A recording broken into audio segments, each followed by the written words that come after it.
နိုင်ငံကတိဆောက်လိုက်တဲ့ဖူရန်လေရင်သင်းမောဟာတကမ္ဘာလုံးရဲ့အာရုံကိုဆွဲဆောင်နေပါတယ်။ဒီလေရင်သင်းမောဟာတရုတ်ရဲ့နောက်ဆုံးပေါ်နည်းပညာတွေနဲ့ဖန်တီးထားတာဖြစ်ပြီးတောင်တရုတ်ပင်လယ်ထိုင်ဝမ်ရေလက်ကြားနဲ့အိန္ဒိယသမုဒ္ဒရာမှာပါတရုတ်ရေတပ်ရဲ့ချိန်ဝမ်အဖြစ်သတိထားစရာကောင်းတဲ့အချက်တစ်ခုဖြစ်လာနိုင်ပါတယ်။ဖူရန်လေရင်သင်းမောဟာတိုက်003 aircraft carrier ဖြစ်ပြီး2022ခုနှစ်ဇွန်လမှာကမ္ဘာကြီးနဲ့မိတ်ဆက်ပေးခဲ့ပါတယ်။ဖူရန်လေရင်သင်းမောကြီးရဲ့အလျားကတော့316မီတာအရှည်ရှိပြီးအနံကတော့86မီတာဖြစ်ပါတယ်။စုစုပေါင်းအလေးချိန်တန်8000ကျော်ရှိတာကြောင့်တရုတ်စစ်တပ်ရဲ့တိစောက်ခတ်သမျှလေရင်သင်းမောတွေထဲမှာအကြီးဆုံးဖြစ်ပါတယ်။ဂျပန်ရဲ့ JS Izumo လေရင်သင်းမောတွေထက်ပိုပြီးစွမ်းဆောင်ရည်မြင့်မားပြီးတမယိုးကျနည်းပညာတွေကိုအသုံးပြုထားတာကြောင့်ကောင်းမွန်စွာလည်ပတ်နိုင်ပါတယ်။တရုတ်ရဲ့ပထမဆုံး EMANS ပါဝင်တဲ့စစ်သင်းမောတစ်စင်းဖြစ်ပြီးဖူရန်လေရင်သင်းမောကိုစစ်စင်ရေးအတွက်အဓိကထားတိစောက်ထားတာကြောင့်တရုတ်ရေတပ်မှရှိပြီးသားလေရင်သင်းမောတွေထက်စကီကျန့်စနစ်တွေကလျှက်စစ်စနစ်တွေထက်အများကြီးကောင်းမွန်ပါတယ်။ EMANS နည်းပညာဟာအမေရိကန်မှာအသုံးပြုခဲ့တဲ့နည်းပညာဖြစ်ပြီးတရုတ်ရဲ့ဖူရန်လေရင်သင်းမောမှာအသုံးပြုနိုင်ခဲ့တာဟာကြီးမားတဲ့အောင်မြင်မှုတစ်ခုဖြစ်ပါတယ်။ဒီနည်းပညာတွေကလူကြိတ်များပြီးနှစ်သက်တာကြောင့်လေယာဉ်များကိုလင်းမြန်စွာမောင်းနှင်ပေးနိုင်ခြင်းလေယာဉ်ပြင်းတဲ့အတွက်လည်းလေယာဉ်များကိုအခက်အခဲမရှိပြန်တက်နိုင်ပါတယ်။ဖူကျန်လေရင်သင်းမောပေါ်မှာတင်ဆောင်နေတဲ့လေယာဉ်အမျိုးအစားတွေကတော့တရုတ်ရဲ့နောက်ဆုံးပေါ်တိုက်လေယာဉ်ဖြစ်တဲ့ J-35 ကိုပြောက်တိုက်လေယာဉ်များဘက်စုံသုံးတိုက်ခိုက်ရေး Jet Fighter တွေတရုတ်လေကြောင်းလမ်းအခြေစိုက်တိုက်လေယာဉ်တစ်မျိုးဖြစ်တဲ့ KJ-600 AEW&C လေယာဉ်အပါအဝင်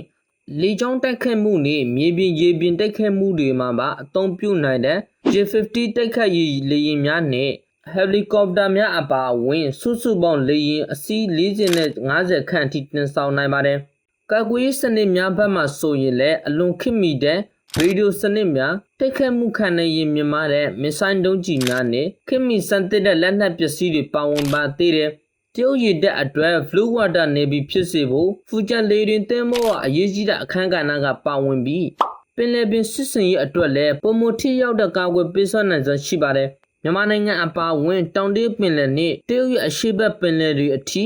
စစ်ရေးတိုးတက်မှုကိုတွေ့မြင်နိုင်ပြီးထိုင်ဝမ်ရေလက်ကြားရဲ့စစ်ရေးရည်တည်မှုတိုးမြင့်ဖို့အရေးကြီးတဲ့အရာတစ်ခုလည်းဖြစ်ပါတယ်။ဖူရန်လေရင်သင်းမောကတရုတ်ရေတပ်ကိုအမေရိကန်လေရင်တင်စစ်ရေရင်အုပ်စုတွေထက်နည်းပညာပိုင်းမှာပိုပြီးနီးကပ်လာစေပါတယ်။ဖူရန်လေရင်သင်းမောပေါ်မှာအာယုံခံကရိယာများရေဒါစနစ်များနဲ့aircraft carrier ပေါ်မှလေယာဉ်တွေကိုအလင်းမြန်ဆုံးနဲ့ဘေးကွေးစွာဆင်းနိုင်အောင်တားဆီးပေးတဲ့စနစ်များကိုပါအဆင့်မြင့်တင်ထားတာဖြစ်ပါတယ်။တရုတ်ရဲ့ဖူကျန်လေရင်သင်းမောကိုအမေရိကန်၊ဗြိတိန်၊ဂျပန်စတဲ့နိုင်ငံတွေက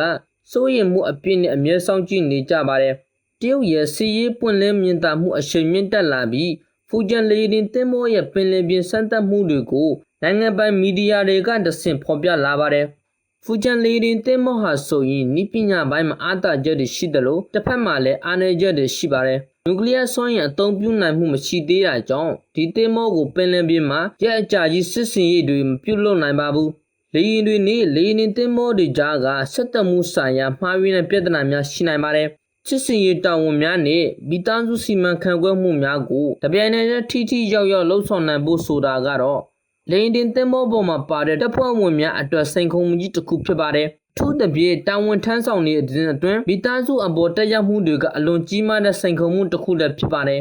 ။တချို့ခံမှန်းချက်များအရ2030ပြည့်နှစ်လောက်မှာတရုတ်နိုင်ငံဖူကျန်လေရင်သင်းမောကိုနျူကလ িয়ার စွမ်းအင်သုံး carrier အဖြစ်တည်ဆောက်နိုင်မှာဖြစ်တယ်လို့ယူဆထားကြပါတယ်။ဒီလေရင်သင်းမောဟာတရုတ်ရဲ့တောင်တရုတ်ပင်လယ်ပြင်မှာတာမကတကမ္ဘာလုံးမှာပါတရုတ်ရေတပ်ရဲ့စွမ်းအင်ပြသဖို့အတွက်အရေးကြီးတဲ့ပြောင်းလဲမှုကိုဖော်ပြနိုင်တဲ့လေရင်သင်းမောတစ်စင်းနဲ့ဖြစ်လာနိုင်ပါတယ်။ဒီသင်းမောဟာတရုတ်ရဲ့နည်းပညာစစ်ရေးရည်ချက်နဲ့နိုင်ငံတကာစစ်ရေးစွမ်းရည်ပြသမှုအတွက်အကောင်းဆုံးနည်းပညာတွေပေါင်းစပ်ထားတဲ့အထင်ကြီးစရာအကောင်းဆုံးစစ်သင်းမောတစ်စင်းနဲ့ဖြစ်ပါတယ်။